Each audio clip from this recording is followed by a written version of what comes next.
কেউ ডাইরেক্ট করছে, কেউ সাপোর্টে করছে। মনে রাখবেন, চুরি করা চোরকে সাপোর্ট করে, অন্যায় করা অন্যায়কে সাপোর্ট করে, খুন করা খুনিকে সাপোর্ট করে, দেশের বিরোধী করা দেশদ্রোহীদের সাপোর্ট করে, মিথ্যা কথা বলা মিথ্যার পক্ষে সাক্ষী দেওয়া এক। এ নওজওয়ানেরা, আল্লাহ যেমন তোমার আমার জন্য ব্যক্তি জীবন সুন্দর করার জন্য নামাজ দিয়েছে, ঠিক তেমনি সমাজ জীবনকে সুন্দর করার জন্য আল্লাহ পাক ইনসাফ করতে বলেছে। ব্যক্তি জীবনকে সুন্দর করার জন্য আল্লাহ যেমন রোজা দিয়েছে, তেমন সমাজ জীবনকে সুন্দর করার জন্য ইনসাফ করতে বলেছে, ইনসানিয়াত দেখাতে বলেছে, ন্যায় করতে বলেছে, জাস্টিস করতে বলেছে, মানব বন্ধন করতে বলেছে। এ যুবকেরা তরুণেরা, যেমন ব্যক্তি জীবনকে ভালো রাখার জন্য হালাল খাদ্য খেতে বলেছে, ঠিক তেমনি সমাজের ক্রাইমকে বন্ধ করার জন্য আল্লাহ পাক শরাবকে হারাম করেছে, শরাবকে নিষেধ করেছে, ওই শরাবকে বন্ধ করতে বলেছে। এ যুবকেরা তরুণেরা, আল্লাহ তোমাকে আমাকে দুনিয়া জমিনে পাঠিয়ে দুটো কাজ দিয়েছে। কুনতুম খায়রা উম্মাতি উখরিজাত লিন-নাসি তা'মুরুনা বিল মা'রুফ ওয়া তানহাউনা আনিল মুনকার। অন্যায়কে মিটিয়ে দাও, ন্যায়কে প্রতিষ্ঠিত করো। এই দুটো কাজ আল্লাহ তোমাকে আমাকে দিয়েছে। দুনিয়ার স্কুলের মাস্টার যদি তোমাকে এক পাতা পড়া দেয়, তুমি যদি পড়া না করে যাও, পরের দিন টিচার তোমাকে বকবে, রাগ করবে এবং তোমার রেজাল্টটা খারাপ হয়ে যাবে।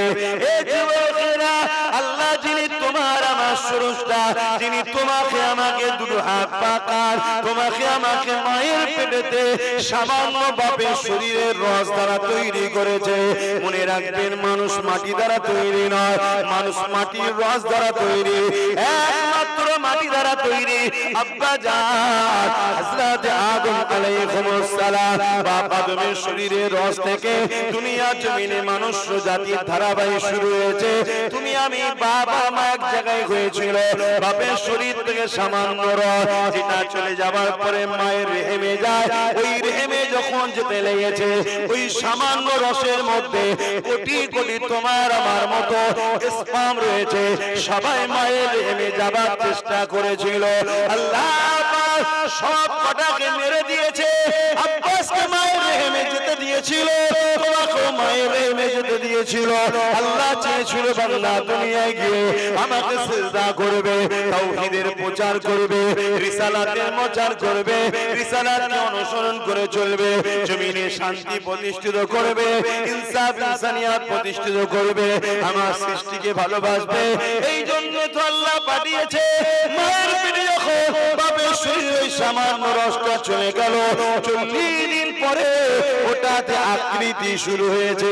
এই আকৃতি হতে হতে 120 দিন হয়ে গেল। এর মধ্যে আল্লাহ মায়ের পেটে রক নিশাগ্রস্ত হাড্ডি তৈরি করে আল্লাহ পাক চামড়া দিয়ে তোমাকে আমাকে মায়ের পেটে লেপে দিয়েছে।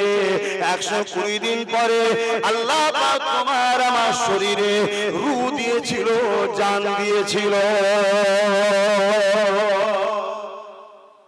যেটাকে বলা হয় হুকুম, আল্লাহর হুকুম, রূহ। আল্লাহ ফুঁকে দিলেন, যা। তখন মায়ের পেটে তুমি আমি লড়ে উঠলাম, তুমি আমি মায়ের পেটে লড়ে উঠলাম। মা খুশি হলো। ডাক্তারখানা এখন উন্নত মানের, দুনিয়া উন্নত হয়েছে, ডাক্তারখানায় নিয়ে যে দুটো মেশিন লাগিয়ে দিয়ে মায়ের কানে দিয়েছে, তুমি আমি নিঃশ্বাস নিচ্ছি, মা শুনছে। আল্লাহু আকবার। কত খুশি হচ্ছে মা, আজ আমার বাচ্চা জিন্দা আছে। কিন্তু আল্লাহ খুশি নয়। বলো বলো, আল্লাহ খুশি নয়। আল্লাহ তার একটা বান্দাকে তৈরি করে পাঠাচ্ছে যে জমিনে গিয়েছে আমার পক্ষে থাকবে। এটাই তো তার কুদরতি ইচ্ছা। কিন্তু আজ জমিনে এসে আমরা সেই আল্লাহর বিরুদ্ধে হয়ে গেলাম। আল্লাহ আমাকে হিদায়াত করেন, আমাদেরকে হিদায়াত দেন, বলুন আল্লাহুম্মা আমিন।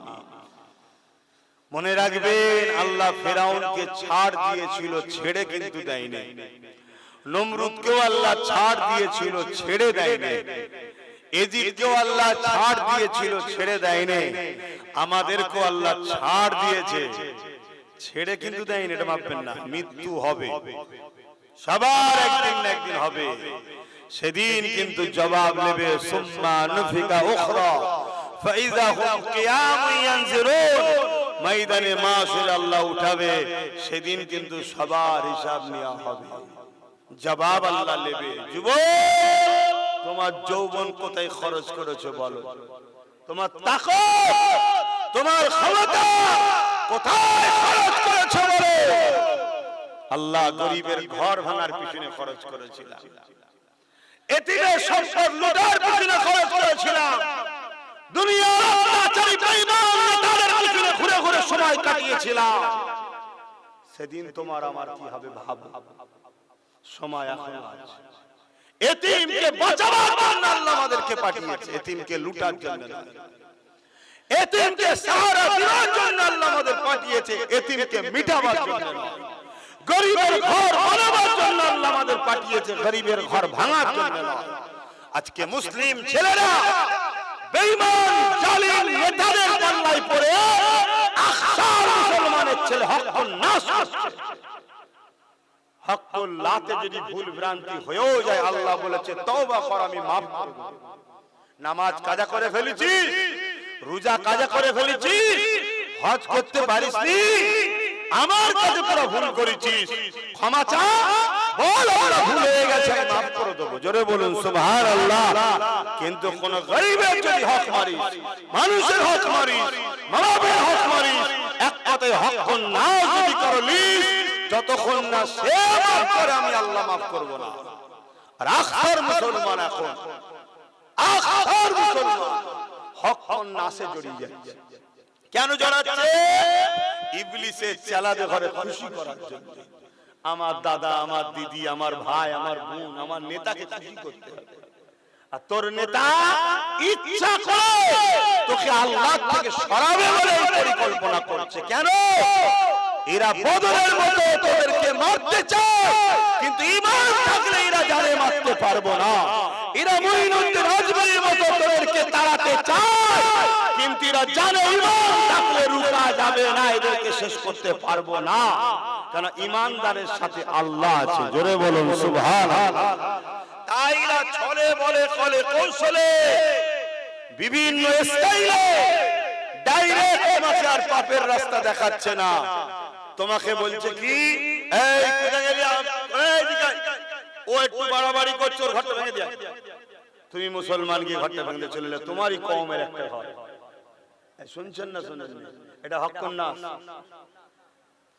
এটা হক না।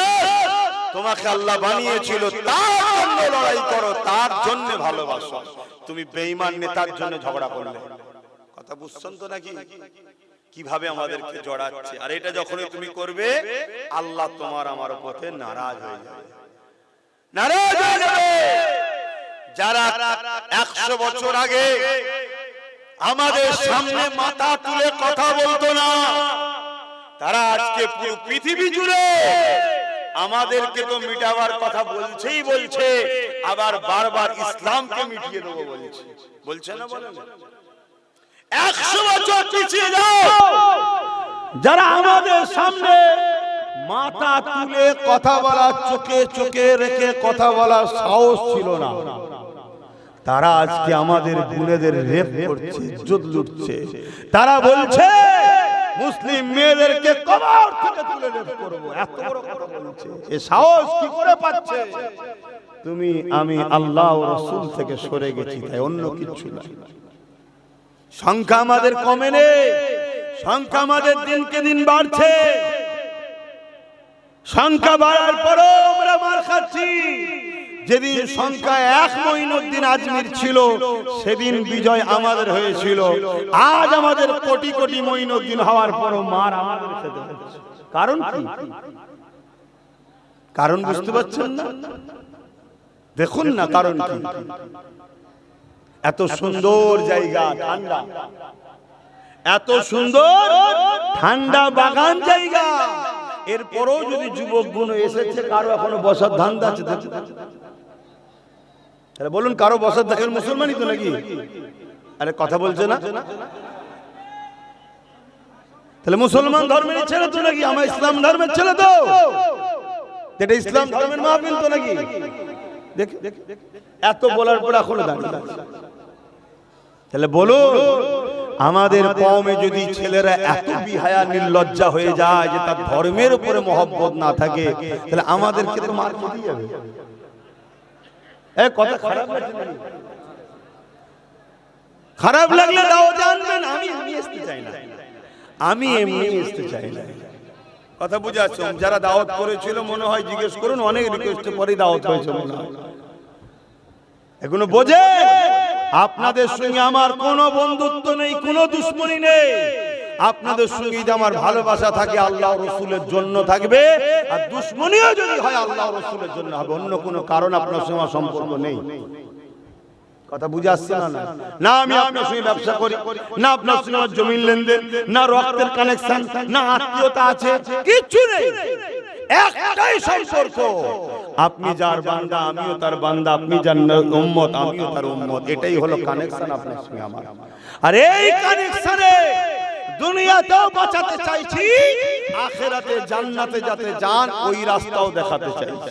কেন আল্লাহ বলেছে রব্বানা আতিনা ফিদ দুনিয়া, দুনিয়ার ভালাই কথাও ভাবতে হবে, ওয়াফিল আখিরাতি হাসানা, আখিরাতের ভালাই কথা ভাবতে হবে, ওয়াকিনা আযাবান নার, জাহান্নাম থেকে বাঁচাবার কথাও ভাবতে হবে। এজন্য চেষ্টা করছি। কি আমার অসুবিধা আমার ছেলেগুলোর বসলে? এই তো হাজার হাজার লোক বসে গেছে, বাকি গুলোর বসলে কি সমস্যা আছে? না, এদের মেন্টালিটিটা এমন ভাবে ইসলাম বিদ্বেষীরা তৈরি করেছে, এমন ভাবে এদের ভেতরে হারাম খাদ্য ঢুকিয়ে দিয়েছে, এমন ভাবে এদেরকে আল্লাহ রাসূল থেকে সরিয়ে দিয়েছে। যদিও ইবলিসের ঠেলা গুঁতো খেয়ে টেনে টুনে এসে বসেছে, এসে হাজির হয়েছে, কিন্তু বসতে ইবলিস দিচ্ছে না। কেন? রাসূল বলেছেন বসার কথা, বসলে গুনাহ মাফ হয়। জোরে বলুন সুবহানাল্লাহ। কি গো কষ্ট নিচ্ছেন আমার আব্বা, কোনো কষ্ট পেয়েছেন? আপনারা যদি আমার বাপ হন, আপনাদের ছেলেগুলো তো আমার ভাই। এদেরকে দরকার হয়, প্রয়োজন যদি হয় রাগ করে হোক, বকে হোক, জান্নাতে যদি নিয়ে যাবার চেষ্টা করি, এটা কি খারাপ হবে? আমি তো অন্য জায়গায় গেলে বলিনি যে চ ফাংশন হচ্ছে, চ যাত্রা হচ্ছে, চ চ, এটা আমি বলেছি না। আরে আমার আল্লাহ আমাকে আপনাকে কত ভালোবাসে, সেই আল্লাহকে আমি আপনি কি দিলাম? তিনি তো তোমার আমার মুখাপেক্ষী নয়। আল্লাহুস সামাদ, সূরা ইখলাসে আল্লাহ জানাচ্ছেন আল্লাহুস সামাদ, তিনি কারো মুখাপেক্ষী নয়। এ বাংলার মুসলমানেরা, এ শরীফনগর এলাকার মুসলমানেরা, যদি তোমরা মনে করো আমরা আল্লাহ ছেড়ে দেবো, রসুল ছেড়ে দেবো, ইসলাম ছেড়ে দেবো, যার কুদরতি হাতে আমার জান রয়েছে, সেই আল্লাহ শপথ করে বলি আমার আল্লাহর কোনো যায় আসে না, আমার রাসূলুল্লাহর কোনো যায় আসে না, আমার ইসলাম আমার কোরআনের কোনো যায় আসে না। কেন? আমার আল্লাহ পাক তোমাকে আমাকে শ্রেষ্ঠ গ্রন্থ কোরআন দিয়েছে। এই নিয়ামত ধরে রাখতে পারলে তুমি আমি দুনিয়া আখিরাতের কামিয়াবি হব। কেন? কোরআন থেকেই পেট্রোল তৈরি হচ্ছে, কোরআন থেকেই প্লেনের খোঁজ পেচ্ছে, কোরআন থেকেই বিজ্ঞান তারাক্কি করছে, কোরআন থেকেই সায়েন্স ডেভেলপমেন্ট হচ্ছে, কোরআন থেকেই দর্শন পেচ্ছে, কোরআন থেকেই ফিলোসফি পাচ্ছে, কোরআন থেকেই দুনিয়া কামিয়াবি হচ্ছে। ইহুদিদের ঘরে জিজ্ঞাসা করা হয়েছিল, এই ইহুদিরা পৃথিবীর মধ্যে তোমরা মাত্র 1,10,00,000, অথচ আমেরিকাকে কন্ট্রোল তোমরা করো, ফ্রান্সকে কন্ট্রোল তোমরা করো, পৃথিবীর যত বড় বড় ব্যবসা কারবার সব কন্ট্রোল তোমরা করো। তারা বলেছিল এর কারণ একটাই, মদিনার নবী মুহাম্মদ রাসূলের বিজনেস পলিসিকে আমরা ফলো করি।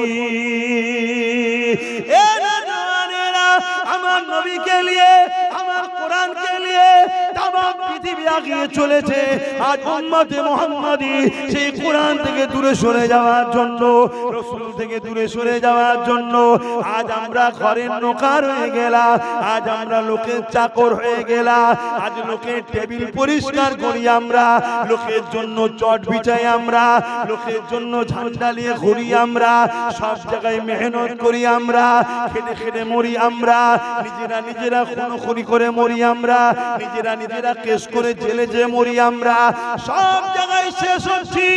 এর কারণ একটাই, আমল করে কোরআন জানিয়ে দিল, লাকাদ কানা লাকুম ফি রাসূলিল্লাহি উসওয়াতুন হাসানা। নবীকে ছেড়ে দিয়েছি, নবীর সুন্নাহকে ছেড়ে দিয়েছি।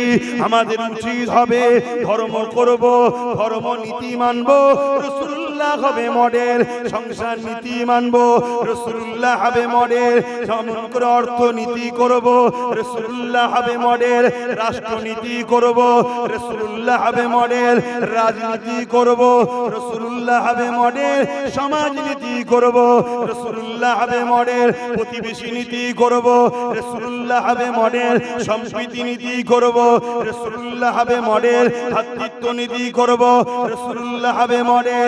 এ যুবকেরা, আমার নবীর মতো সুন্দর মডেল জমিনে আসেনি আর আসবে না, কেন আল্লাহ নিজে জানিয়ে দিয়েছে, ইন্নাকা লাআলা খুলুকিন আযীম। সব থেকে উত্তম আদর্শওয়ালা চরিত্রওয়ালা হলো মুহাম্মাদুর রাসূলুল্লাহ। এ যুবকেরা, এ নবী পাকের প্রেমিকেরা, আল্লাহ নবী দরবারে এক ইহুদি ধর্মগুরু চলে আসলো, যাদেরকে রাহে বলা হয়, আমার নবীকে পরীক্ষা নিতে এসেছে। আল্লাহ নবীকে বলতে লেগেছে, হে আব্দুল্লাহর বেটা মুহাম্মদ সাল্লাল্লাহু আলাইহি ওয়াসাল্লাম, ইসলামের সবথেকে ভালো কাজ কি? আল্লাহ নবী বলেছিলেন, ইসলামে সবথেকে ভালো কাজ হলো ক্ষুধার্ত মানুষকে খানা খাওয়ানো। ইসলামের সবথেকে ভালো কাজ কি? ক্ষুধার্ত মানুষকে খানা খাওয়ানো। আমরা খাওয়াই, আমরা তো ইসলামেরই লোক, এই কাজটা তো আমাদের কাঁধে দায়িত্ব দিয়েছে আল্লাহ। আল্লাহ তো আমাদেরকে পছন্দ করেছে যে ইসলামের তোদের কাঁধে দিলাম।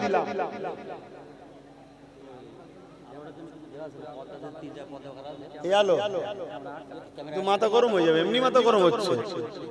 হ্যাঁ, সাইডে দাও, সাইডে দাও, এরকম দূর থেকে আরো দিতে হয়। শুনছেন ভাই?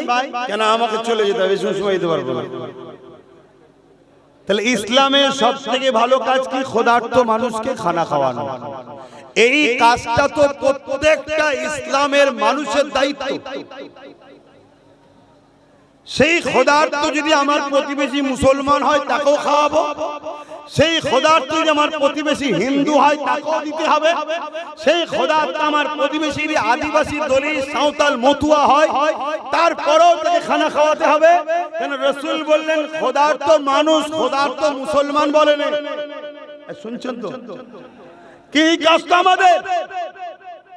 কিন্তু ক্ষুধার্ত মানুষকে খানা খাওয়ানো তো দূরের কথা, ক্ষুধার্ত লোকের সম্পদকে মারার জন্য একদল মুসলমান ঘুরছে না ঘরে। সব থেকে যারা বড় ক্ষতি করছে ধনী লোকেরা। এই বাড়ি আবার ধনী লোক কেন? হ্যাঁ, যাকাতটা তো ক্ষুধার্ত মানুষের হক। ক্ষুধার্ত ইমানদার মুসলমানের হক হলো যাকাত। প্রকৃত যাকাত কি গরিব মুসলমানকে দেয়? ও নাম কামাবার জন্য অন্য জায়গায় দেয়। অথচ রাসূল বলছে যাকাতের প্রথম হক হলো তার আত্মীয়র মধ্যে কেউ গরিব আছে কি দেখো, তাকে দাও। যদি আত্মীয়র মধ্যে কেউ গরিব না থাকে, শুনছেন তো? আবার লাইট খাটানো দেখছেন।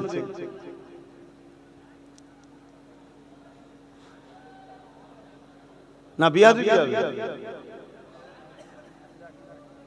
যদি আত্মীয়র মধ্যে কেউ গরিব না থাকে, ওই যাকাতের হক হলো প্রতিবেশীর মধ্যে দ্বিতীয় কোন ইমানদার মুসলমান তার হক। যদি প্রতিবেশীর মধ্যে কোনো গরিব মুসলমান ইমানদার না থাকে, তাহলে পৃথিবীর যে কোনো গরিব মুসলমানকে যাকাত দিতে হবে। কথা বুঝে আসছে? আজকে যাকাতটাও ঠিকভাবে দিচ্ছে না। দ্বিতীয়, ইসলাম কত বড় ইসলাম বলছে তুমি যদি একটা আম খাও, ওই আমের আটিটা যেন কোন গরিবের ঘরের পাশে আমের আটি খুসা ফেলুনি। কেন? গরিবের বাচ্চা দেখে বাইনা করতে পারে, মায়ের কাছে শখ করবে, গরিব মানুষ দিতে পারবে না, বাচ্চাটা কষ্ট পাবে, মাটা কষ্ট পাবে। সেই মানবতা ধর্ম হলো ইসলাম। জোরে বলুন সুবহানাল্লাহ। কিন্তু দুঃখের সাথে বলতে হয়, গত 3 দিন আগে আমার পশ্চিম বাংলায় এবিপি নিউজে বসে এক নারী নামের কলঙ্ক, সে আবার বলে নাকি আমি সাহিত্যিক, সে বলছে মুসলমান ও ইসলাম নাকি সন্ত্রাসী ছড়াচ্ছে। শুনছেন?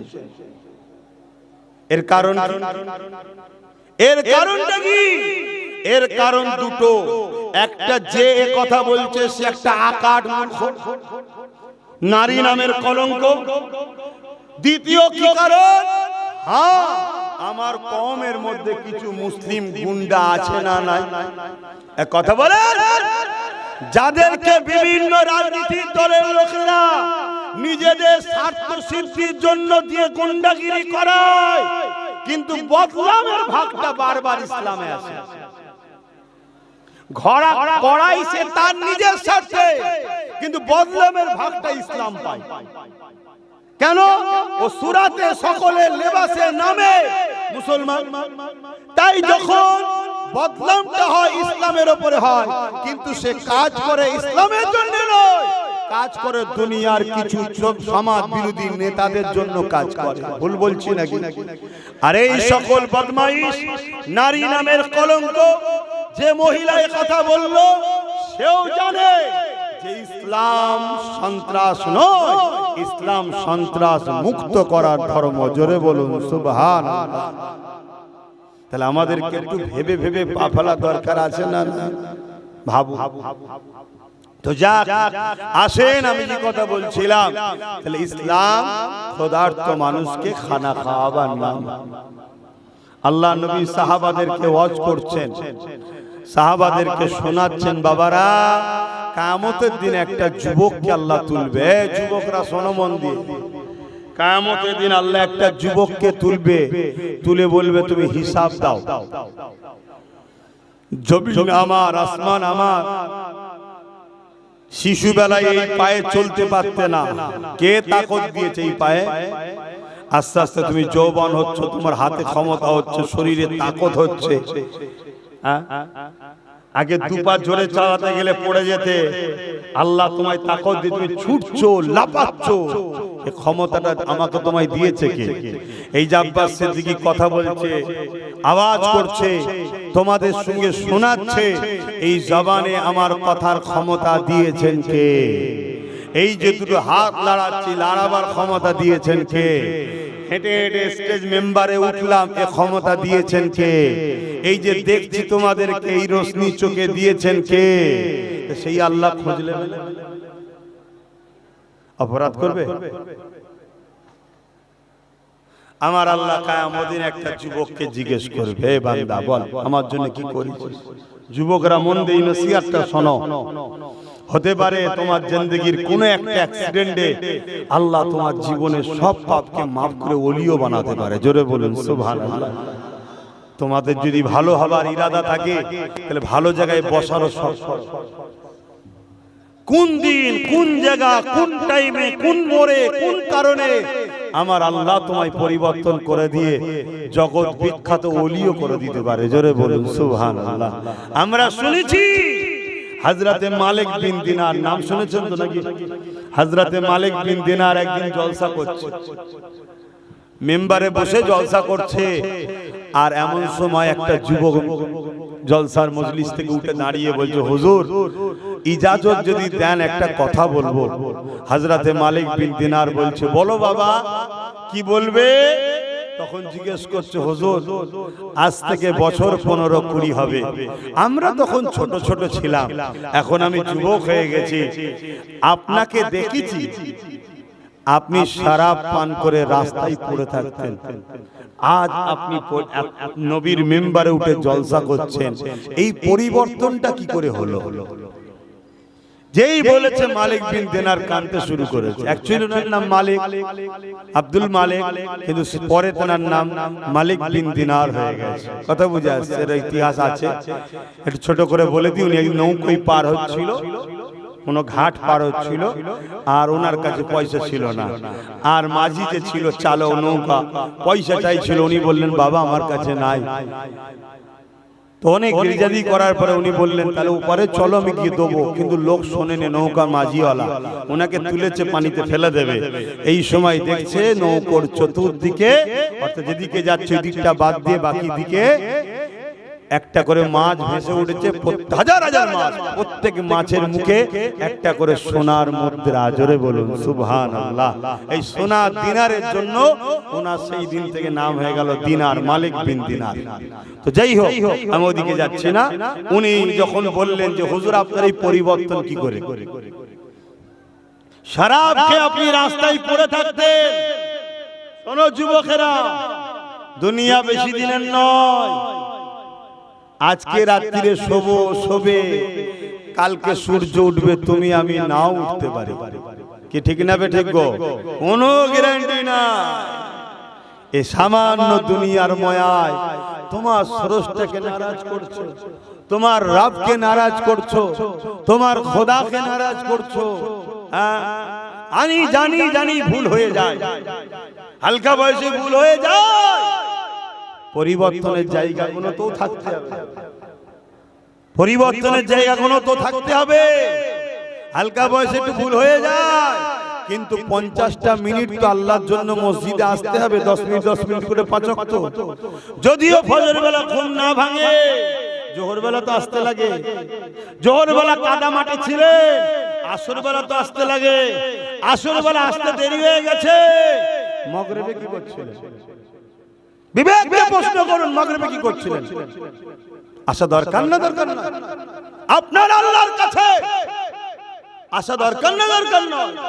মাগরিব বেলা এসলেন, ঈশার বেলা নামাজ পড়ে বাকি যে কাজাগুলো হয়েছে করে নিয়ে আল্লাহকে বলেন না আল্লাহ গরিব সংসার, ভুল হয়ে গেছে মালিক, ব্যস্ত থাকি, ঘুম ভাঙে না, কিন্তু ঈশা মাগরিব পড়লাম আর কাজা পড়ে নিলাম, কবুল করেন না আল্লাহ? আমার আল্লাহ ওই 2 ওয়াক্তের নামাজের সঙ্গে এমন প্রেম দিয়ে দেবে, আর আল্লাহ তোমাকে এত ধন মালওয়ালা করে দেবে যে তুমি 5 ওয়াক্ত নামাজও একদিন হয়ে যাবে। জোরে বলুন সুবহানাল্লাহ। তুমি তো জোড়ো প্রেম তো করো। কোথাকার একটা অপরিচিত মেয়ের সঙ্গে তোমার বিয়ে হয়ে গেল, 2 দিন ঘর না হতে হতে এমন প্রেম হয়েছে যাকে দেখে তুমি থাকতে পারছো না। এত ভালো আল্লাহ, ভালো জিনিস, ভালোবাসা আল্লাহর রহমত। তাহলে তুমি নামাজকে যদি তুমি ভালোবাসো প্রতিদিন, সেই নামাজ তোমাকে ছেড়ে দেবে, সেই নামাজ তোমাকে ভালোবাসবে না? এগুলো মাথায় লাও আমার ভাইরা, যুবকরা মাথায় লাও। চারিদিকে আবার নতুন করে ফেরাউন বসেছে, চারিদিকে নতুন করে হিটলাররা বসেছে, চারিদিকে নতুন করে নমরুদ বসেছে। এরা গরিবদের ঘরে মেরে দিতে চায়, গরিব রাখবে না, গরিব রাখবে না, গরিব রাখবে না। আর মুসলমান তুমি আমি দুটো কারণে মার খাবো। এক, মুসলমান হওয়ার জন্য মার খাবো, দ্বিতীয় গরিব হওয়ার জন্য মার খাবো।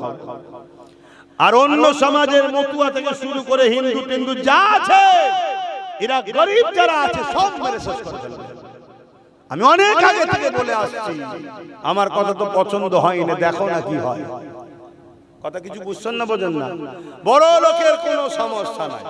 বড় লোক যে হবে তার বাড়ি যদি পাকিস্তানে হয়, তাকে আমার দেশের, একটু বলবো, আমার দেশের প্রধানমন্ত্রী ভিআইপি ভাবে নিয়েছে, আমার দেশে নাগরিক দেবে। আর মতুয়া হিন্দু গরিব, তাকে বলছে সিএ করো তারপরে দেবো। কেন? তুই পাকিস্তান থেকে আদনান সামি একজন মুসলমান, আমি জানি না আমি মুসলমান, যাই হোক মুসলমান, তাকে যদি সিএ না করে ডাইরেক্ট নাগরিকত্ব দিতে পারে, তাহলে আমার বাংলায় মতুয়া ভাইদেরকে কেন সিএ করতে হবে? ডাইরেক্ট নাগরিকত্ব দিয়া ভারত সরকারের দরকার আছে না? জোরে বলে আছে না? কিন্তু আমার মতুয়া ভাইরা বুঝছে না, মতুয়া ভাইরা এখন মুদি মুদি করে এখনো ঘরে আছে। এখনো ভালোবেসে বলছি পরিবর্তনের সময় আছে। মুসলিম 30-35%, দলিত ওই মতুয়া সমাজ মিলে 27-28%, বেশি তো কম নয়, এক হয়ে যায়। কথা বুঝছেন না, বোঝেন না? কোন বাপের বেটা নেই তোমাদেরকে আমাদেরকে এক হয়ে গেলে রুখতে পারে। আর যদি আলাদা আলাদা থাকো দুজনই মরো, আর কি করা যাবে? তো হুজুর হিসাবে এটা বললাম, খারাপ করে ফেললাম নাকি গো? মানুষকে ভালোবাসার নামও ইসলাম, বিপদ থেকে মুক্ত করার নামও ইসলাম। জোরে বলুন সুবহানাল্লাহ। তো যাক, আমি চলে যাচ্ছি অন্যদিকে। কি কথা বলছিলাম জানো? হ্যাঁ, একটা যুবককে আল্লাহ কিয়ামতের দিন জিজ্ঞেস করছে, এই তুমি হিসাব দাও, হিসাব দাও। ওই যুবক বলছে, আল্লাহ আমি দুনিয়ায় ভালো কাজ করিনি, শুধু অন্যায় করেছি, পাপ করেছি, ভুল করেছি, তবে আপনাকেও আপনার হাবিবকে উপরে ঈমানটা এনেছি। ঈমান না থাকলে তো কোনো কথাই না, কিন্তু কোনো ভালো কাজ আমি করিনি। তাই আপনি আমাকে সবার সামনে অপমান না করে গোপনে গোপনে জাহান্নামে দিয়ে দেন, গোপনে গোপনে জাহান্নামে দিয়ে দেন। সে নিজে থেকে স্যালেন্ডার, যে ভালো কাজ তো করি, কিন্তু সবার সামনে অপমান করলে হয়। আমি আব্বাস সিদ্দিকী হুজুর মানুষ, কোটি কোটি লোক বাংলার ভালোবাসে, এই সবার সামনে যদি আমার পাপ প্রকাশ হয়, লজ্জিত হব না? তো ওই যুবক বলছে, আমার বাপ আছে, মা আছে, স্ত্রী আছে, এমন পাপ করেছি, বাপ জানলে তাড়িয়ে দিত, মা জানলে তাড়িয়ে দিত, স্ত্রী জানলে স্বামী বলে মানতো না। আল্লাহ সবার কাছে প্রকাশ না করে গোপনে গোপনে আমাকে জাহান্নামে পেটিয়ে দেয়। আল্লাহ বা বলবে, বান্দারে লা তাখনাতু মির রাহমাতিল্লাহ, আমার রহমতে নিরাশ হয়ে যাস না রে বান্দা। ওরে আমার বান্দারে, তোর আমলনামাটা দেখা। আল্লাহ পাক কুদরতি ভাবে বান্দার আমলনামা দেখতে লাগবে। ওই আমলনামা দেখতে দেখতে দেখতে দেখতে দেখা যাবে অন্যায় অন্যায় ভুল পাপ ভর্তি, তার মধ্যে একটা জায়গাতে একটা ভালো কাজ পাওয়া গেছে। ওই ভালো কাজটা দেখে আমার আল্লাহ পাক রাজি খুশি হয়ে যাবে। এ নওজোয়ান তরুণেরা, আল্লাহ তো ভোটাভুটিতে আল্লাহ হয় রে। এই ভোটাভুটি করবেন নাকি? যে আব্বাস জান্নাতের, আপনারা বিরোধী করবেন নাকি? যে আপনাদের ঘরে যদি আল্লাহ জান্নাতি, আল্লাহ যেন দেয়, বলুন আল্লাহুম্মা আমিন। সবাইকে আল্লাহ জান্নাতি দিক, বলুন আল্লাহুম্মা আমিন। আল্লাহ দুশমনকেও যেন জাহান্নামে না দেয়, সবাইকে যেন জান্নাতি দেয়, বলুন আল্লাহুম্মা আমিন। কারণ জাহান্নাম বড় কঠিন আযাব। আল্লাহ মাফ করেন, আল্লাহ মাফ করেন, আল্লাহ ক্ষমা করে দেন, আল্লাহ আমাদের সবার ভুলভ্রান্তি মাফ করে দেন, বলুন আল্লাহুম্মা আমিন। তো ধরুন কেউ বিরোধী করবে নাকি দিলে, ওখানে কারো কথা চলবে না। আর এটাও শুনে রাখেন, আমার আল্লাহ কারোর উপরে জুলুম করেননি, করবেন না। জোরে বলুন সুবহানাল্লাহ। তিনি জুলুম থেকে পাক ও পবিত্র। জোরে বলুন সুবহানাল্লাহ। এ নওজোয়ানেরা, ওই যুবকটাকে আল্লাহ বলতে লাগবে, ওরে আমার বান্দারে, তোর একটা ভালো কাজ পেয়েছি, যেটা দেখে আমার বড় খুশি হয়ে গেছি। বান্দারে, তুই কোথায় যাবি বল? ওই সময় বান্দা বলতে লাগবে, ও রব্বি আল্লাহ পাক, আপনার দয়া যদি হয়, দয়ার বিনিময়ে আমি জান্নাত যাব। কথাটা কিন্তু মন দিয়ে শুনবেন, দয়া ছাড়া জান্নাত পাওয়া যায় না। নামাজ হলো তোমার আমার কর্তব্য, রোজা হলো তোমার আমার কর্তব্য, হজ হলো মালদারদের জন্য কর্তব্য, যাকাত হলো মালদারদের জন্য কর্তব্য। যে আল্লাহ তোমাকে আমাকে এত ভালোবাসে, মানবতা কর্তব্য বলে, সেই আল্লাহর কাছে মাথা নত করো। কিন্তু এই গুণ দেখিয়ে জান্নাত, এই গুণ দেখিয়ে জান্নাত, এ আশা করা যাবে না। কেননা 10টা মিনিট নাকটা বন্ধ করে কেউ রাখতে পারবে না। কাউকে যদি বলা হয় 10 মিনিটের জন্য নিঃশ্বাস বন্ধ করে দেওয়া হবে, সে তো বাঁচতে পারবে না।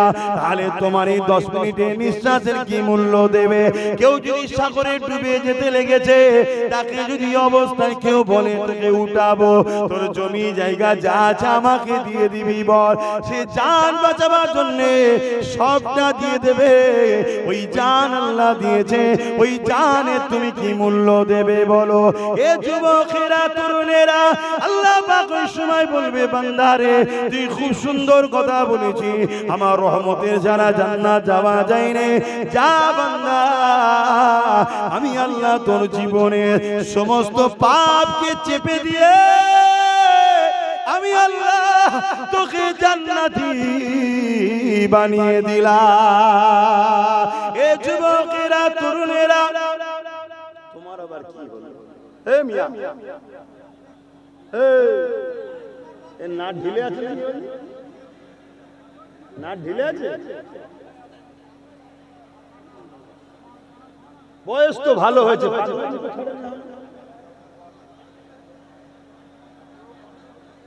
ও আব্বাস সিদ্দিকী কোনো চেনে নেই, আমি কি জিনিস বুঝতে পারি না, সমস্যা। আরো 10টা মৌলী সাহেবের মতো হয়তো আব্বাস সিদ্দিকী।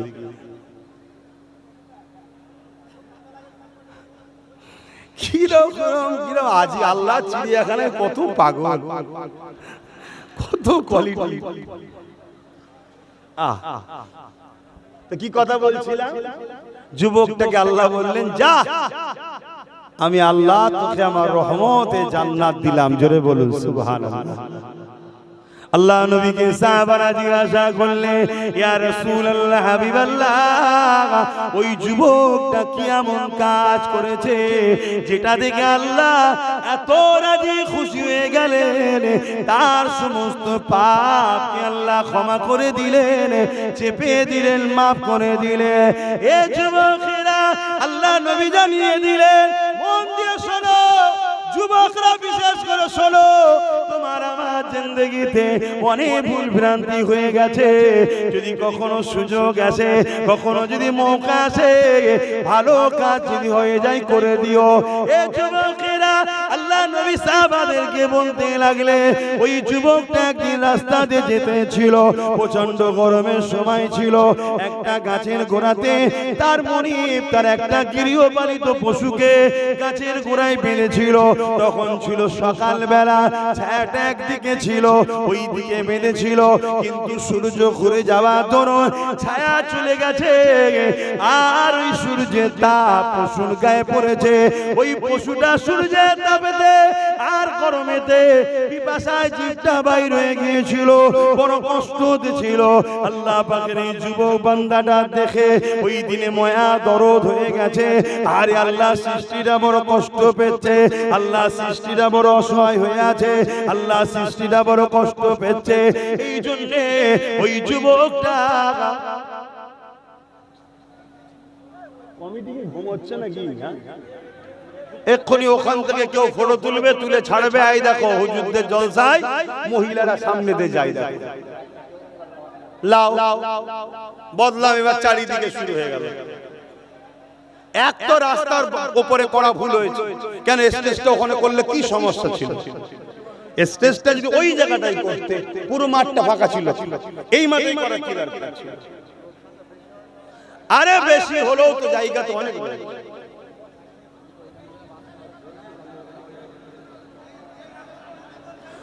দরুদ শরীফ আল্লাহুম্মা সাল্লি আলা, সকলে পড়েন, জবান খুলে খুলে পড়েন, আল্লাহুম্মা সাল্লি আলা মাওলানা মুহাম্মদ ওয়া আলা আলিহি।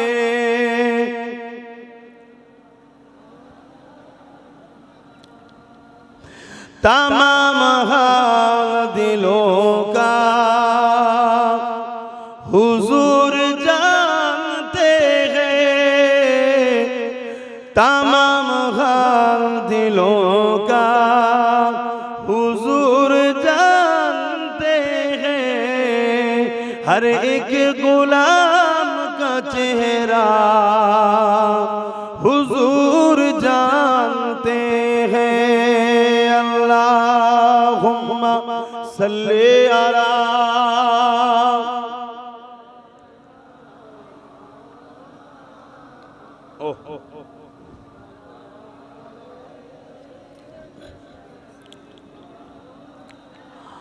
আমার আব্বা জানেরা, নওজওয়ানেরা, ওই সময় আল্লাহ নবী জানাতে লাগলে ওই যুবকটা পশুটাকে ছায়াতে বেঁধে দিয়ে তাকে পানি পান করিয়েছিল।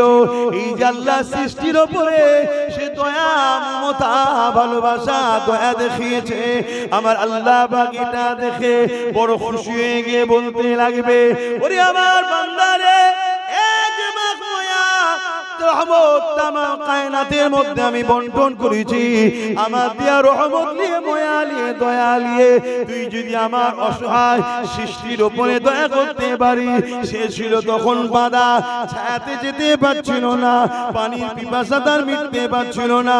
এই অবস্থাতে তুই যদি তার উপরে দয়া দেখাতে পারি, আজ ময়দানে মাশরে যেদিন মাথায় রাখবে না ইখতিলাফাত উপরে সূর্যকে নামিয়ে দেওয়া হবে।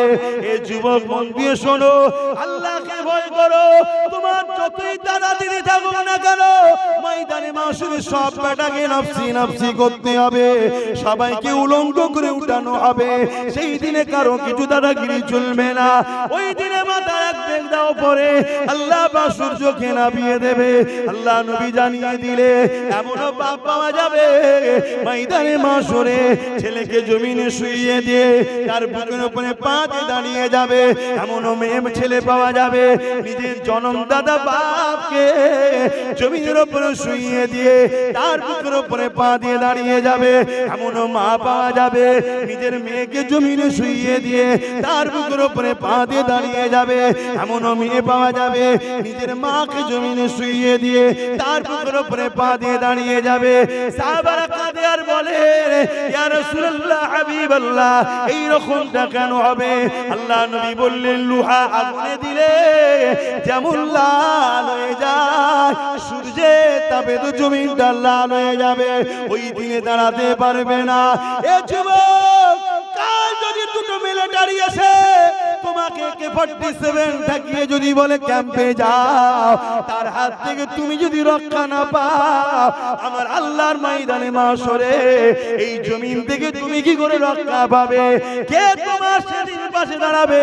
কেউ তোমার হয়ে মোকাবেলা করার থাকবে না, একমাত্র আমেল আল্লাহ ছাড়া। আল্লাহ নবী বলতে লাগলেন, বাবা সাহাবারা, ওই জমিন পুরে লাল হয়ে যাবে, মানুষ জমিনে দাঁড়াতে পারবে না। যার উপরে যার জোর চলবে তাকে জমিনে শুইয়ে দিয়ে তার উপরে দাঁড়িয়ে যাবে।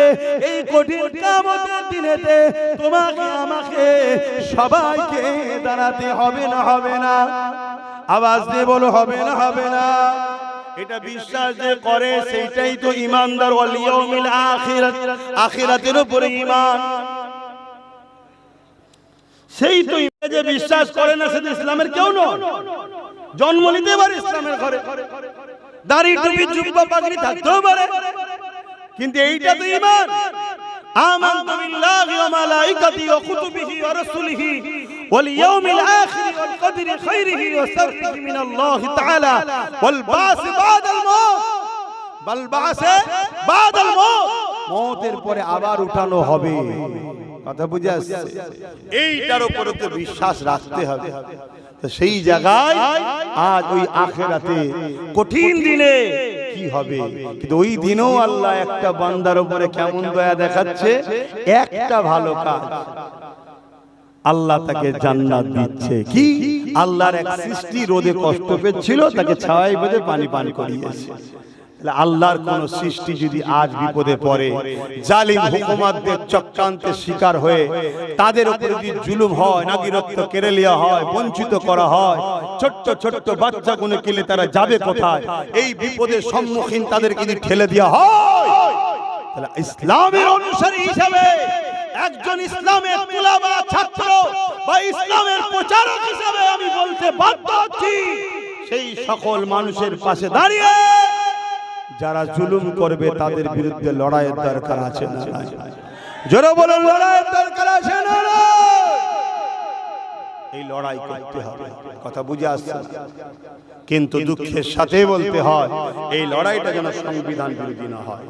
কেন? ইসলাম যে দেশে বাস করবে সে দেশের নিজাম কানুনকে সম্মান করারও হুকুম দিয়েছে। এটাকেও মাথায় রাখতে হবে। কথা বুঝে আসছে তো? যাক, আজ আল্লাহ আমাদেরকে একত্রিত করেছে একটা দ্বীনি মাহফিলে। আল্লাহ আমাদের সকলকে, এই যতজন এসেছি, আল্লাহ আমাদের গুনাহ ক্ষমা করুক, মাফ করুক, দুনিয়া আখিরাতের বিপদ থেকে আল্লাহ আমাদেরকে হেফাজত করুক। বলুন আল্লাহুম্মা আমিন। সময়ের দিকে খেয়াল করতে হচ্ছে। আসুন আমরা একটু সালাত ও সালাম করব নবী পাকের উপরে। বসে সালাম দেন না দাঁড়িয়ে দেন? আসেন দাঁড়িয়ে যাই। ইয়া নবী সালাম।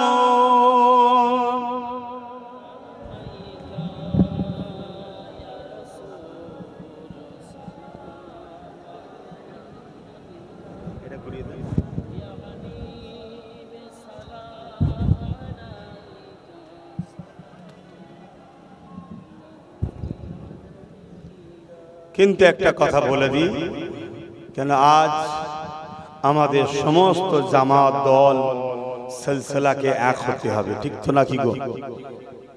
কেন আজ আমাদের মসজিদ টার্গেটে, আমাদের মাদ্রাসা টার্গেটে, আমাদের কবরস্থান টার্গেটে, আমাদের খানকা টার্গেটে। তাহলে এই জায়গায় যার পীর, যার আমির, যার হযরত, যার শায়েখ, তার কাছে থাক। মসজিদটা তো আমাদের সবার, মাদ্রাসা তো আমাদের সবার, কবরস্থান তো সবার, খানকা তো সবার। এটাকে বাঁচাবার স্বার্থে আমাদেরকে ঐক্যবদ্ধ হতে হবে। ইসলামের একটা সৌন্দর্য কি জানেন? উলামাদের মধ্যে ইখতিলাফ, এটা ইসলামের সৌন্দর্য। আপনারা হয়তো অনেকে আশ্চর্য হবেন, হ্যাঁ এটাই হলো ইসলামের একটা সৌন্দর্য। এই একমাত্র ধর্ম ইসলামে ইখতিলাফ, উলামাদের মধ্যে এটা সৌন্দর্য। ইখতিলাফ হলেই মানুষ তাহকিক করবে, ইখতিলাফ হলেই মানুষ মুতাআলা করবে, ইখতিলাফ হলেই মানুষ কিতাব ঘাঁটবে, ইখতিলাফ হলেই মানুষ পড়াশোনা করবে। আর ইখতিলাফ না থাকলে হুজুর যা বলবে ওটাই জায়েজ, মৌলী সাহেব যা বলবে ওটাই জায়েজ। আর ইখতিলাফ হলে হুজুরও কিতাব ঘাঁটবে, মৌলী সাহেবও কিতাব ঘাঁটবে, তখনই সমাজ সত্যটা পাবে। জোরে বলুন সুবহানাল্লাহ। তবে আমাদের কারো আকীদাগত ইখতিলাফ হওয়া উচিত নয়। আমাদের আল্লাহ কটা বলুন, এটা তো আকীদা। ফেরেশতা আছে না নাই? সমস্ত 1,00,000 মতান্তর 2,24,000 নবী রসুলকে ভালোবাসি না বাসি না? নবী মুহাম্মদ সাল্লাল্লাহু আলাইহি ওয়াসাল্লাম আখিরি নবী মানি না মানি না? কোরআন হলো আখিরি আসমানি কিতাব, বাকি 103টে কিতাব আছে, মানি না মানি না? কিন্তু চলি কোরআন অনুযায়ী। সবকটা সত্য, কিন্তু আমাদের জন্য সিলেবাস হলো কোরআন। জোরে বলুন সুবহানাল্লাহ। আখিরাত আছে বিশ্বাস করি না করি না, জান্নাত আছে বিশ্বাস করি না করি না, জাহান্নাম আছে বিশ্বাস করি না করি না। এটা হলো ইসলামের বুনিয়াদ আকীদা। এই আকীদায় যদি কারো গন্ডগোল হয়ে যায়, সে তার মুসলমানই থাকে না, তার ভিন্ন বিষয়। কিন্তু আমার যতটুকু জানা, ক্ষুদ্র মানুষ আমি, ছোট মানুষ ভাই, আমার থেকে অনেক বড় বড় সব প্রবীণ উলামা আছে। আমি ছোট যতটুকু জানি, এই এশিয়া মহাদেশে 4টে সিলসিলা দ্বারা ইসলাম মানুষ পেয়েছে। একটা হলো ফুরফুরা শেখ জবানার মুজাদ্দিদ উলিল আমর শেখুল বাঙ্গাল আল্লামা সৈয়দনা আবু বকর সিদ্দিক আল কুরাইশি ফুরফুরাবি রাহমাহুল্লাহ। জোরে বলুন সুবহানাল্লাহ। দ্বিতীয় হলো দেওবন্দি বলে একটা সিলসিলা আছে, হযরতে হাজী ইমদাদুল্লাহ মুহাজির মক্কি রাহমাতুল্লাহ আলাইহি। জোরে বলুন সুবহানাল্লাহ। আর একটা হলো কারামত আলী জনপুরি সাহেব, যেটা সিলেট টিলেট, ওই এখন তো দেশ ভাগ হয়ে গেছে, তখন তো ভাগ ছিল না। কথা বুঝা যাচ্ছে? হে পাহাড় এলাকার দিকে এবং বাংলাদেশের অর্ধেকেরও বেশি তিনাদের অবদান আছে। হযরতে কারামত আলী জনপুরি সাহেব রহমাতুল্লাহ আলাইহি। জোরে বলুন সুবহানাল্লাহ। আর একটা হচ্ছে ভারতবর্ষের এর দিকে আছে, বেরেলি ইউপির দিকে আছে হযরতে আলা হযরত আহমদ রেজা খান বেরলভী রহমাতুল্লাহ আলাইহি। জোরে বলুন সুবহানাল্লাহ।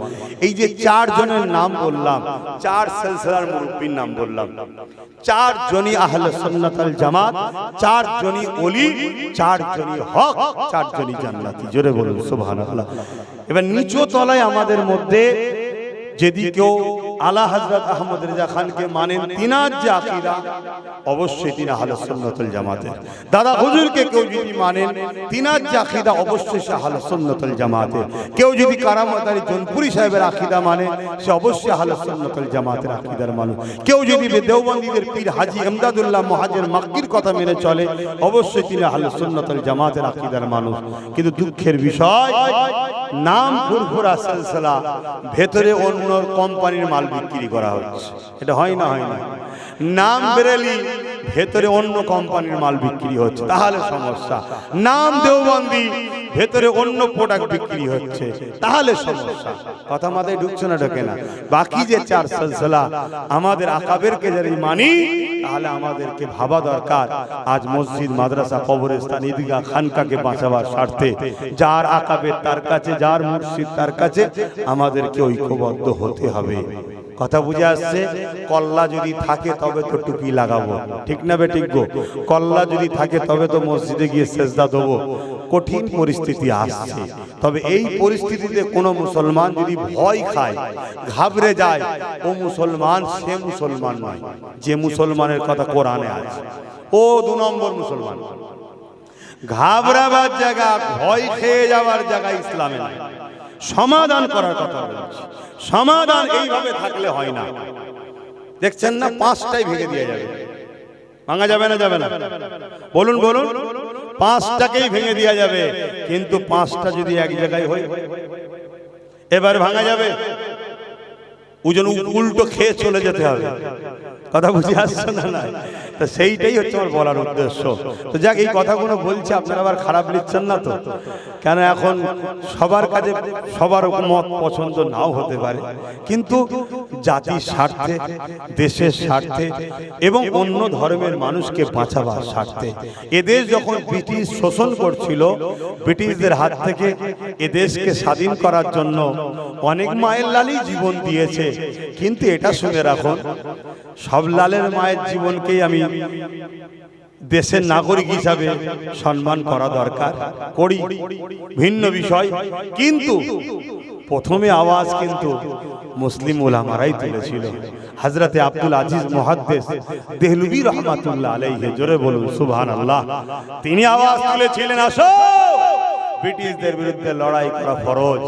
তখনই তো ব্রিটিশ কাঁপতে শুরু করলো, ওরে সর্বনাশ, মুসলমানরা লেগেছে। কেন মুসলমানরা যখন লাগে, সে আল্লাহর খুশির জন্য লাগে। যেখানে আল্লাহর খুশি নেই সেখানে মুসলমান নাই। কথা বুঝে আসছে? আর আল্লাহর ব্যাপার পিলা দে খুদায়া पैगंबरों का रोज़ा दिखा दे खुदाया, अल्लाहुम्मा सल्ली अला।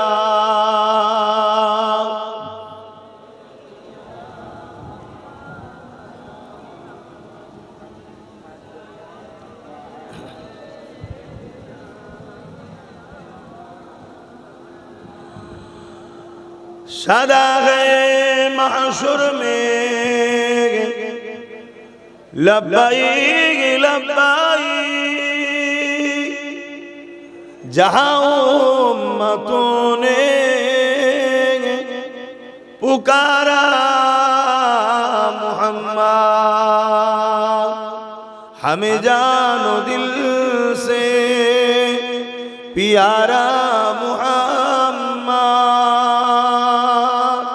मोहम्मद के खामों है हमारा मोहम्मद, अल्लाहुम्मा सल्ली अला।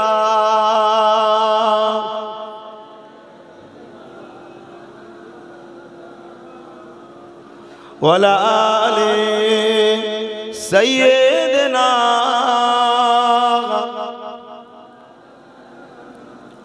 कलमा ला इलाहा इल्लल्लाह, ला इलाहा इल्लल्लाह, ला इलाहा,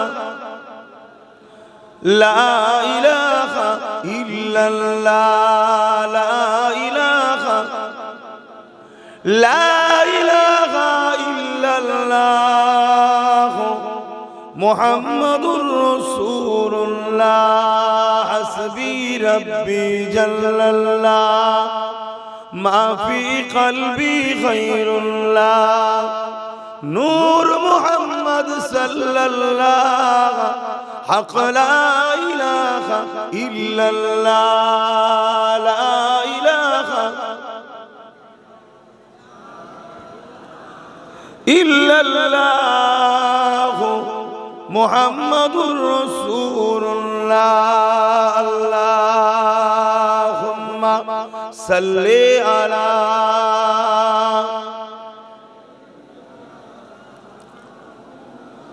ওয়ালা আলি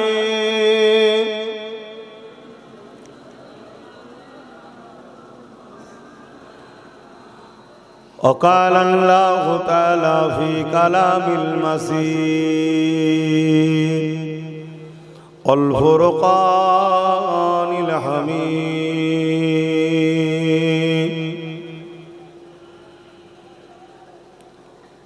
لقد كان لكم في رسول الله أسوة حسنة উপস্থিত আমার আব্বা জানেরা, আমার নওজোয়ান তরুণেরা, যুবকেরা, ছোট ছোট বাচ্চারা, উলামা হযরত, হাফেজে কোরআন, ইমাম সাহেব বলেরা, আজ আপনাদের গ্রামে কোরআন সুন্নাহর আলোকে দিনই এক আলোচনার মাহফিল আপনারা করেছেন। যে মাহফিলের গুরুত্ব সম্মান আল্লাহ পাক এত দিয়েছেন, দয়ার নবী জানাচ্ছেন তিনটে জায়গাতে বসলে আল্লাহ বড় খুশি হয়। জোরে বলুন সুবহানাল্লাহ। নাম্বার 1 হলো বাইতুল্লাহ, মসজিদ। মসজিদে যখন মানুষ নামাজ পড়ার জন্য যায় এবং ইমামের পিছনে ইক্তেদা করে জামাত ধরার অপেক্ষায় বসে থাকে, এই বসাটাকে আল্লাহ বড় পছন্দ করেন। জোরে বলুন সুবহানাল্লাহ। দ্বিতীয় নম্বর হলো মা বাপের মুখের দিকে যদি সন্তানরা তাকিয়ে বসে, যেটা আমার বাপ, এটা আমার মা, আল্লাহ ওই সন্তানদের উপরে রাজি খুশি হয়। জোরে বলুন সুবহানাল্লাহ। শেষ রাসূল পাক সাল্লাল্লাহু আলাইহি সাল্লাম বললেন, ক্বালা হালাকাজ যিকর, যেখানে আল্লাহর কথা হয়, যেখানে কোরআনের কথা হয়, দ্বীন ইসলামের কথা হয়, ওই জায়গায় যারা গিয়ে বসে তাদের উপরে আল্লাহ রাজি খুশি হয়। জোরে বলুন সুবহানাল্লাহ। এটা হলো একটা জান্নাতের টুকরা। আল্লাহ নবী জানিয়েছেন এটা হলো জান্নাতের একটা বাগান। হয়তো এটা কারো জমিন, কারো ব্যক্তিগত একটা সম্পদ, কিন্তু এই কোরআনের মাহফিল যতক্ষণ এখানে হবে, আপনি মনে রাখবেন আমি জান্নাতের একটা বাগান টুকরাতে বসে আছি। জোরে বলুন সুবহানাল্লাহ। এর নিয়ামত এত। আল্লাহ নবী আরো বলেন, সাহাবা হুজুররা জিজ্ঞেস করলেন, হুজুর কোরআনের মাহফিল, দ্বীনি মাহফিলে বসলে লাভ কি হবে? আর আল্লাহ নবী বললেন, যত ছোট ছোট গুনাহ আছে এই মাহফিলে বসার দরুন আল্লাহ মাফ করে দেয়। জোরে বলুন সুবহানাল্লাহ। কোন মুসলমানের ছেলে এই মাহফিল থেকে দূরে থাকতে পারে? কেননা মানুষ মাত্র ভুল হয়ে যায়, তার তো বিবেক বলবে, তার তো বুদ্ধি বলবে, আজ কোরআনের মাহফিল হচ্ছে, জিন্দেগিতে কত ভুল করে ফেলেছি, কমসে কম ওখানটা যে বসলে ছোট ছোট গুনাহটা তো মাফ হয়ে যাবে। জোরে বলুন সুবহানাল্লাহ। আর কেউ যদি তওবা করে, এই জায়গায় বসে যদি ক্ষমা চেয়ে নেয়, আল্লাহ পাক আর ভুল করব না, অন্যায় করব না, ইস্তিগফার যদি পড়ে নাই, আল্লাহ নবী জানিয়ে দিলেন, যেমন মায়ের পেট থেকে আমরা দুনিয়ায় এসেছিলাম, কোনো গুনাহ নিয়ে আসিনি, কোনো গুনাহ ছিল না। এই কোরআনের মাহফিলে বসে কেউ যদি তওবা ইস্তিগফার করে, ঘরে যাবার পূর্বে আল্লাহ পাক তাকে ওই রকম বেগুনাহ বানিয়ে দেয়। আরো জোরে বলুন না সুবহানাল্লাহ। আরো জবান খুলে বলুন সুবহানাল্লাহ। তাহলে এই মাহফিলটা কি জাতা নাকি?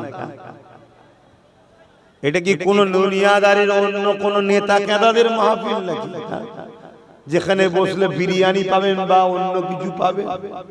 এখানে ওটা পাওয়া যায় না। এখানে বসলে আল্লাহ ও রসুল পাওয়া যায়। জোরে বলুন সুবহানাল্লাহ।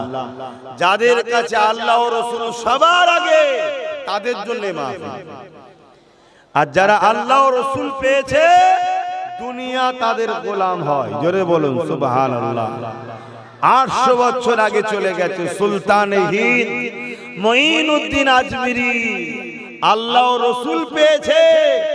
800 বছর আগে চলে গেছে। পুরো পৃথিবী তার পিছনে আজও ছুটছে। এমনকি হিন্দুস্তানের যে বাদশাহ, এখন যে হিন্দুস্তানের প্রেসিডেন্ট, প্রধানমন্ত্রী, তাকে 1 জানুয়ারি প্রতি বছরে হিন্দুস্তানের বাদশাকে চাদর নজরানা হিসাবে পাঠাতে হয়। কারণ হিন্দুস্তানের বাদশাহ আল্লাহ ও রসুল পেয়েছে। জোরে বলুন সুবহানাল্লাহ। প্রকৃত জায়গা আমরা ছেড়ে দিয়েছি, তাই আজকে আমরা সব কিছু ছেড়ে এমন একটা জায়গায় মুসলমান গিয়ে পৌঁছেছি, বাজারে কুকুরের দাম আছে তো মুসলমানের দাম নাই। কথাটা কি গায়ে লেগে গেল নাকি? আমি প্রমাণ দিচ্ছি। কলকাতায় চলে যান, হাতিবাগান বলে একটা জায়গা আছে যেখানে কুকুর বিক্রি হয়। একটা কুকুরের দাম 30 লাখ, 40 লাখ, 50 লাখ, 1 কোটি, 1.5 কোটি, 2 কোটি কুকুরের দাম। আর মুসলমান একটা পলসার মোটরসাইকেল 1 লাখ টাকা একটা খাটে বিক্রি হয় বিয়ের সময়। হয় না? হয় না? তাহলে দাম কত কমেছে দেখেছেন তো? কমেছে না কমে? কেন? আমরা হুজুরের সুন্নাত ছেড়ে দিয়েছি, আমরা আমাদের জায়গা ছেড়ে দিয়েছি। আল্লাহ আমাদেরকে জমিনে পাঠিয়েছে খলিফা করে, আল্লাহ আমাদেরকে জমিনে পাঠিয়েছে প্রতিনিধিত্ব করার জন্য, আল্লাহ আমাদেরকে জমিনে পাঠিয়েছে অন্যায় মিটাবার জন্য, আল্লাহ আমাদেরকে জমিনে পাঠিয়েছে এতিম গরীব বিধবা অসহায়কে আশ্রয় দিবার জন্য, আল্লাহ আমাদেরকে জমিনে পাঠিয়েছে অন্যায় দুর্নীতি চোর রেপ খুন নেশা মুক্ত সমাজ গড়ার জন্য আল্লাহ আমাদের পাঠিয়েছে। কিন্তু আজ আমরা কি করছি? যত চোর বাটপার খুনি সারাবি মাতাল জেনাখোর, তাদের পিছনে আমাদের যুবকরা ঘুরে বেড়ায়। দাদা দাদা দাদা দাদা দাদা, কথা কি ভুল বলা হচ্ছে? এজন্য খোদা আমাদেরকে শেষ করে দিচ্ছে। এখনো কিছু হয়নি বন্ধু, এখনো কিছু হয়নি। আগামী 1-1.5 বছরের মধ্যে অপেক্ষা করেন, কি হয় দেখেন না আমাদের। হারে হারে আল্লাহ সব বুঝিয়ে দেবে। আপনি মনে রাখবেন, আল্লাহর সঙ্গে আমরা ওয়াদা খেলাফ করছি, আল্লাহ ছেড়ে যাবে না। আসে নিজের দিকে ফিরে আসে। আল্লাহ যে জন্য আমাদেরকে বানিয়েছে, আমাদেরকে বাবা দরকার। আল্লাহ কোরআনে বলেছেন মানুষ হলো আশরাফুল মাখলুকাত। আবার কোরআনে আল্লাহ বলেছে মানুষ হলো সবথেকে নিকৃষ্ট। এ যুবকেরা তরুণেরা, আল্লাহ পাক কোরআনের মধ্যে জানিয়ে দিলেন উলাইকা বালুম আদার, চতুষ্পদ জন্তুর থেকেও নিকৃষ্ট হলো মানুষ। এ নওজওয়ানেরা, কারা শ্রেষ্ঠ কারা নিকৃষ্ট এটা আমাদেরকে একটু জানতে হবে। আল্লাহ নবী জানিয়ে দিলে এ দুনিয়া মানুষেরা, আল্লাহ পাক আমাকে 2 চোখ দিলে। কেন এই 2 চোখ দিয়েছে? এই চোখে আমাদের কি কাজ রয়েছে, কি দেখতে হবে, কি দেখতে হবে না। আল্লাহ পাক 2 কান দিয়েছে, এই কানে কি শুনবে, কি শুনবে না। আল্লাহ পাক 2 হাত দিয়েছে, এই হাতে কি ধরবে, কি ধরবে না। আল্লাহ পাক 2 পা দিয়েছে, কোন রাস্তায় যাবে, কোন রাস্তায় যাবে না। এই যুবকেরা তরুণেরা, আল্লাহ পাক আমাকে আপনাকে জিন্দেগি দিল, গরু ছাগল করে পাঠালো না, কুকুর চতুষ্পদ জন্তু করে পাঠালো না, আশরাফুল মাখলুকাত করে পাঠালো। কিন্তু আজকে হাত থেকে যদি আমরা ন্যায়ের পক্ষে কাজ না করি, হাত যদি মানবতার পক্ষে কাজ না করে, হাত যদি আল্লাহ দিয়ে আল্লাহ রাস্তায় কাজ না করে মনে রেখে দেবেন এই শ্রেণীর মানুষ দিগকে আল্লাহ পাক কি জানিয়েছে।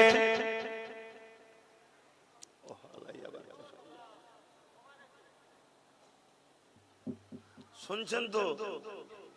হাত দুটো কে দিয়েছে? বলবেন না আল্লাহর নাম নিতেও কষ্ট হচ্ছে। হায় হায়, এত নিচুই নেমে গেলাম আমরা যে আমার মালিকের নাম নিতেও অসুবিধা হচ্ছে। হাত দুটো আল্লাহ দিয়ে, চোখ দুটো কে দিয়েছে? কান দুটো, পা দুটো, এ জমিন কার? এ আসমান কার? বেঁচিয়ে রেখেছেন কে? নিঃশ্বাস এখনো চলছে কার দয়ায়? আমার এই ভাই তো তখন থেকে চুপি বসে আছে, কি ব্যাপার? ঘুম ঘাটে না এখনো? ঘুম নাকি? এই যে জিজ্ঞেস করছে আপনারা উত্তর দিচ্ছেন, বিরক্ত হচ্ছেন? আমাদের মৌলী সাহেবদের বড্ড জ্বালাই না আমরা? আমরা আল্লাহকে ডেকে নিই, আমরা আল্লাহকে ডেকে নিই, কিন্তু আমরা জানি আমাদের ভাইগুলো হালকা বয়সে দুনিয়া ধোকায় পড়ে টিদিক উদিক হয়ে গেছে, কিন্তু ভাই তো আমাদেরই। কি আপনারা আমাদের ভাই নয়? ভাই তো আমাদেরই। একটা সুযোগে যখন পাই আমরা বারবার সুবহানাল্লাহ বলাই, আল্লাহ বলাই কেন? একবার সুবহানাল্লাহ বললে ওই ভাইয়ের নামে জান্নাতে আল্লাহ একটা গাছ রোপণ করে। জোরে বলুন সুবহানাল্লাহ। এই মজলিসে যদি 100 বার সুবহানাল্লাহ বলায়, আমার ভাইয়ের 100 বার সুবহানাল্লাহ বলবে, 100টা গাছ হবে। এভাবে কিয়ামতের দিন লাখ লাখ গাছ তার নামে হবে। বিভিন্ন জলসায় যাচ্ছে সুবহানাল্লাহ বলছে। কিয়ামতের দিনে যদি আমার কোনো ভাই ধরা পড়ে যায় কোনো কারণে, ওই সুবহানাল্লাহ নামক গাছ আল্লাহর কাছে সুপারিশ করবে, আল্লাহ আমার মনিব যাচ্ছে জাহান্নামে, আমি আছি জান্নাতে। এটা কেমন করে হয় মালিক? হয় আমাকে জাহান্নামে দেন, না আমার মনিবকে জান্নাতে দেন। হাদিস বলছে, কোরআন বলছে জাহান্নাম থেকে জান্নাতে আসবে, জান্নাত থেকে জাহান্নামে কিছু যাবে না। আল্লাহ সুবহানাল্লাহ নামের গাছের ওসিলায় আল্লাহ তাদেরকে তখন জান্নাতি বানাবে। জোরে বলুন সুবহানাল্লাহ। কিন্তু যদি এটাও আমাদের জবান দিয়ে না বেরোয়, জানতে হবে সেজে আছে মুসলমান, ভেতরে ভেতরে বেঈমান। কথা বুঝছেন তো নাকি? কিছু করার নেই বাপ। ভাইরা আমার, এই যে একবার আল্লাহ বলবেন, একবার আল্লাহ বলাতে 40টা নেকি আছে। জোরে বলুন সুবহানাল্লাহ। আবেরা না জওয়ানেরা, যদি আপনি মনে করেন এসব মৌলী সাহেবদের পাল্লায় পড়ে লাভ নাই, তাহলে তো আপনার বসেও কোনো লাভ নাই। এ না জওয়ানেরা, আল্লাহ পাক আমাকে আপনাকে বানিয়েছে, দুনিয়া জমিনটা আমার আপনার জন্য কিছুদিনের জন্য পাঠিয়েছে। এই দুনিয়া হলো আমার আপনার পরীক্ষার হলেন নাই। যেমন কোন কামিয়াবির আগে একটা পরীক্ষা দিতে হয়, কোনো কিছু পাবার আগে, চাকরি হোক, ভালো রেজাল্ট হোক, আপনাকে একটা পরীক্ষা দিতে হবে। ওই পরীক্ষাতে ভালো রেজাল্ট করতে গেলে আপনাকে তার প্রস্তুত নিতে হবে। যদি আপনি প্রস্তুত ভালো নেন, তাহলে অবশ্যই আপনি লিখবেন ভালো। যখন লিখবেন ভালো, রেজাল্ট হবে ভালো। রেজাল্ট যখন ভালো হবে, আপনার চাকরি কামিয়াবিটাও তখন ভালো হবে। এ নওজওয়ানেরা, আল্লাহ পাক দুনিয়া জমিনে আমাকে আপনাকে পাঠিয়েছে শুধুমাত্র একটা পরীক্ষা নেবার জন্য। ওরে আমার বান্দারে, জমিন আমার, আসমান আমার, চাঁদ আমার, সূর্য আমার, পাহাড় আমার, কায়নাত আমার, তোকে আমি বানিয়েছি, গাছপালা তরুলতা সব আমি বানিয়েছি। এই যা কিছু রয়েছে সব তোর উপকারের জন্য। ওরে আমার বান্দা, তুই কখনো কি দেখেছি তোদের জন্য কত রকম শাক সবজি আমি বানিয়েছি, তোদের জন্য কত রকম ফলমূল দিয়েছি, তোদের জন্য কত রকম খাদ্য দিয়েছি। ওরে আমার বান্দা রে, তোকে আমি কত সুন্দর করে বানিয়েছি। যে জায়গায় দুটো চোখ দিয়েছি, ওই চোখ অন্য অন্য কোন জায়গায় দিলে মানান হতো না। যে জায়গায় আমি তোদের নাক দিয়েছি ওই নাকটা অন্য কোন জায়গায় দিলে মানান হতো না। যে জায়গায় আমি দুটো কান দিয়েছি ওই কানটা অন্য জায়গায় দিলে মানান হতো না। ওরে আমার বান্দা রে, আমি আল্লাহ তোদেরকে দুটো হাত দিয়েছি, ওই দুটো হাতে 5টা 5টা 10টা উঙ্গলি দিয়েছি। ওরে আমার বান্দা, তোরা কি জানিস কিভাবে তোদেরকে মায়ের পেটে আমি বানিয়েছি? দুনিয়ায় যা কিছু আছে আমি আল্লাহ শুধু হুকুম করেছি কোন হয়ে যা, এখন হয়ে গেছে। কিন্তু আমি আল্লাহ মানুষ জাতিকে এত ভালোবাসি, মায়ের পেটেতে কুদরতি হাত লাগিয়ে আমি আল্লাহ তোদেরকে বানিয়েছি। আরো জোরে বলুন সুবহান আল্লাহু আকবার। তোদের কাছে আমার একটাই পরীক্ষা, আশা নয় পরীক্ষা। তোদেরকে আমি শ্রেষ্ঠ মখলুক বানিয়েছি, দুনিয়ায় পাঠিয়েছি। দুনিয়ায় লোভ লালসার জিনিসও থাকবে, সব কিছুর মধ্যে থেকে আমাকে মনে রাখিস নাকি দেখবো, আমাকে সবার উপরে ভালোবাসিস নাকি দেখবো। এটাই হলো পরীক্ষা। কথা বুঝতে পারছো? এটাই হলো পরীক্ষা। যে বাপ দিলাম আমি, মা দিলাম আমি, সব দিলাম আমি, স্ত্রী দিলাম আমি, সন্তান দিলাম আমি, সবাইকে পেয়ে আমায় ভুলে যাস নাকি দেখবো। এটাই হলো পরীক্ষা। মান আহাব্বা লিল্লাহ ওয়া আবগাদা লিল্লাহ ওয়া আতা লিল্লাহ ওয়া মানা লিল্লাহ ফাকাদ ইস্তাকমালাল ঈমান। ভালোবাসবি আমার জন্য, দুশ্মনী করবি আমার জন্য, আত্মীয়তা করবি আমার জন্য, বিচ্ছেদ হবি আমার জন্য। এই এই কথাটা বলার অধিকার আল্লাহর আছে।